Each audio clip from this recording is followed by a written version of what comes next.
Hello বন্ধুরা, বাসায় কিভাবে আলু পেঁয়াজ দিয়ে সিলভার কাপ মাছ রান্না করব তা আপনাদের দেখাবো। আসুন দেরি না করে পুরো ভিডিওটা একবার দেখে নিন। আমি এখানে মিডিয়াম সাইজের দুটা সিলভার কাপ মাছ নিয়েছি। অনেকেই বলে থাকেন যে সিলভার কাপ মাছ খেতে মজা হয় না। আমি আপনাদের দেখাবো কিভাবে সিলভার কাপ মাছ রান্না করলে বেশি মজার হয়। এই মাছে আসলে ঝালটা দ্বিগুণ দিতে হবে। ঝালটা হয়েছে এর আসল উপকরণ। ঝালটা যত বেশি দিবেন তত সিলভার কাপ মাছ খেতে বেশি মজার হয়। প্রথমে আমি মাছগুলা দিয়ে দিব। এরপর আমি পেঁয়াজ কুচি দিয়ে দিব। এখানে 4টা পেঁয়াজ কুচি করে নিয়েছি।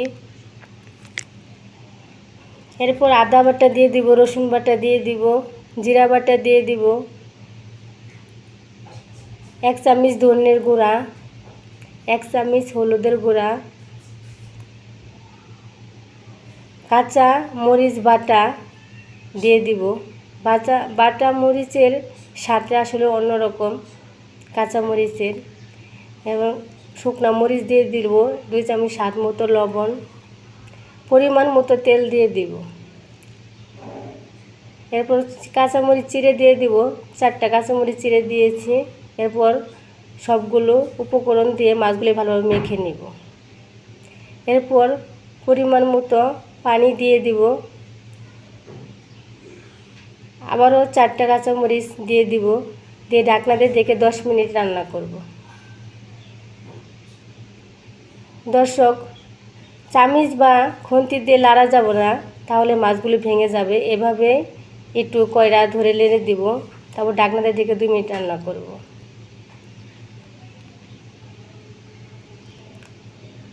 তো দর্শক, দেখতেই পাচ্ছেন মাছগুলো আমার কষানো হয়ে গেছে। এরপর চুলা থেকে নামিয়ে নেব।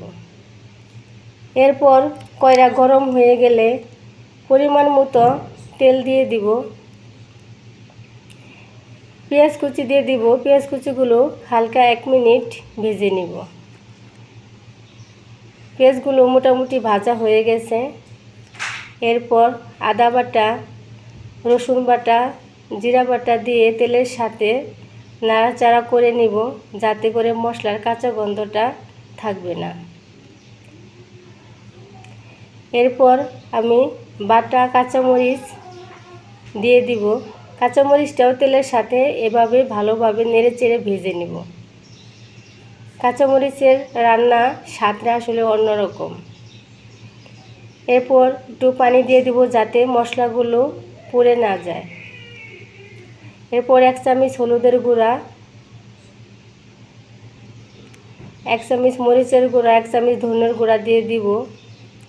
স্বাদ মতো লবণ দিব, দিয়ে একটু নাড়াচাড়া করে নিব। এরপর সামান্য একটু পানি দিয়ে মশলাটাকে ভালোভাবে 1 মিনিট কষিয়ে নেব। দেখুন মশলাটা ভালোভাবে কষানো হয়ে গেছে। এরপর আমি আলুগুলা দিয়ে দেবো। ছোটো আলু নিয়েছি, এরকম 4 ভাগ করে নিয়েছি, দেখতেই পাচ্ছেন। মশলার সাথে নাড়াচাড়া করে নিব। এরপর সামান্য একটু পানি দিয়ে আলুগুলা 5 মিনিট কষিয়ে নিব। ফিরে আসলাম 5 মিনিট পর। দর্শক, দেখতেই পাচ্ছেন আলুগুলো সুন্দরভাবে আমার কষানো হয়ে গেছে। এরপর পরিমাণ মতো পানি দিয়ে দিব, একটু নাড়াচাড়া করে নিব। যেহেতু আমি বেশি ঝোল রাখবো না, ঢাকনা দিয়ে ঢেকে দিব। দর্শক, বলক উঠে গেছে। আমি আবারও 2 মিনিট ঢাকনা দিয়ে ঢেকে রান্না করব। এখন ঝোল অনেকটাই কমে গেছে। এরপর আমি কষানো মাছগুলা তরকারিতে দিয়ে দিব। এভাবে আস্তে করে ঢেলে নিব। দেখতে পাচ্ছেন আমি কিভাবে আস্তে ঢেলে দিলাম। একটু ছড়িয়ে নিব। এরপর ঢাকনা দিয়ে ঢেকে 10 মিনিট রান্না করব। ফিরে আসলাম 10 মিনিট পর। এরপর কাঁচামরিচ দিয়ে দিব 5টা, একটু ফ্লেভারের জন্য। একটু নেড়ে নিব, চামচ দিয়ে নাড়া যাবে না, ঢাকনা দিয়ে ঢেকে দিব। তো দর্শক, দেখতেই পাচ্ছেন আমার মাছগুলো কিন্তু একটাও ভেঙে যায়নি, সবগুলো মাছ ঠিকঠাক আছে। এরপর আমি কিছু ধনের পাতা দিয়ে দিব। ধনের পাতা দিয়ে একটু হালকা নেড়ে নিব, ঢাকনাতে ডেকে দিব। তো দর্শক, দেখতেই পাচ্ছেন কতটা সুন্দর হয়েছে তরকারিটা। এরপর তরকারিটা আমি চুলা থেকে নামিয়ে নেব।